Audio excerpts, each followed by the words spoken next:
कसला एवढा विचार करताय? जायचंय ना, उशीर होतो आपल्याला. दादाचा फोन आला होता मला आता. एका अर्जंट कामासाठी जावं लागणार आहे. आपण उद्या जाऊया ना मूवीला. उद्या पक्का. हा, मला सांगा, तुमचं कालचं काम झालं का? प्रीतम आहे ना, सदान कदा मस्करी करत असतो. त्याने तुला असंच काहीतरी सांगितलं असेल. काय झालं? कोणाचा फोन होता?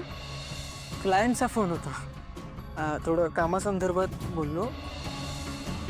प्रीतमचं नक्की काय सुरू आहे? नक्कीच ते माझ्यापासून काहीतरी लपवत आहे. काय करू ना, काही कळतच नाहीये. प्रिया, प्रिया, हॉलमध्ये कसली कमाल तयारी सुरू आहे का? नाही म्हणजे लग्नाच्या आधीपासूनच तू इव्हेंट मॅनेजमेंट करायचीस.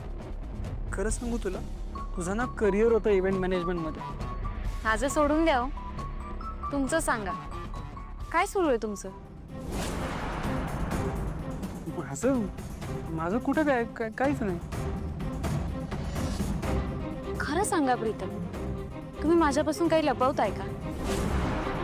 काही असं आहे का की जे तुम्हाला मला सांगायचंय पण तुम्ही सांगू शकत नाही आहात? आणि सकाळपासून आदित्य दादा कुठे आहेत तुम्हाला माहिती आहे का? नक्की काय सुरू आहे तुम्हा दोघांचं? ऐक प्रिया, बघ, दादा कुठे आहे मला खरंच माहित नाही. आणि आमच्या दोघांमध्ये कामाव्यतिरिक्त काहीच सुरू नाही आहे.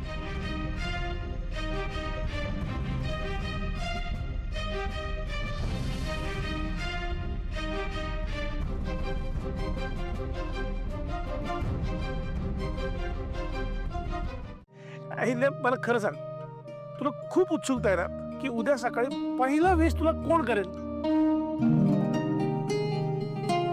श्रीकांत, कसली उत्सुकता रे.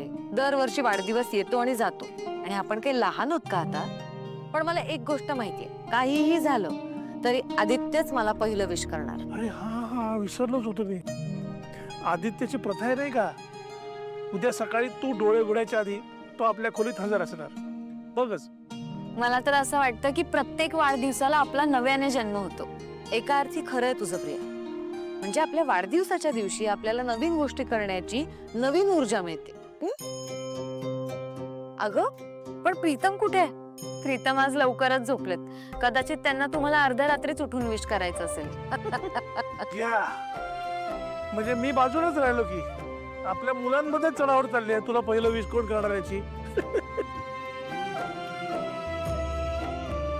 नाही पण बरं आहे, चांगलं वाटतं हे प्रेम बघितल्यानंतर. पाहिल्या आता कहाणीने एक ट्विस्ट आहे. म्हणजे बघ, आता सांग, तुला पहिलं विश कोण करणार, आदित्य का प्रीतम? हे बघ, हा खरं तर निरर्थक प्रश्न आहे. कारण दरवर्षीप्रमाणे आदित्यच मला पहिलं विश करतो आणि या वर्षी सुद्धा आदित्यच मला पहिलं विश करेल याची खात्री आहे मला.